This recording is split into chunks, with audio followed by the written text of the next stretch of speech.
Líbranos de todo mal, Señor, dónanos paz y vida aquí. Ayúdanos como misericordia, para nos quedar siempre libres de pecado y proteger contra tu tribulación, viendo nuestra guarda, vida gloriosa de Jesucristo, nuestro Salvador.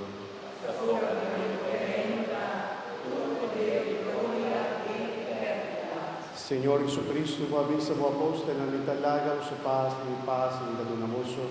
No mira nos pecanas, sino fe de tu iglesia, y según vos voluntad de nuestro paz, su unidad completo. A vos te viva y reina de los siglos de siglos. Amén. Paz del Señor sea siempre con vos. Modo humana de Cristo, háganos deseo, pero paz.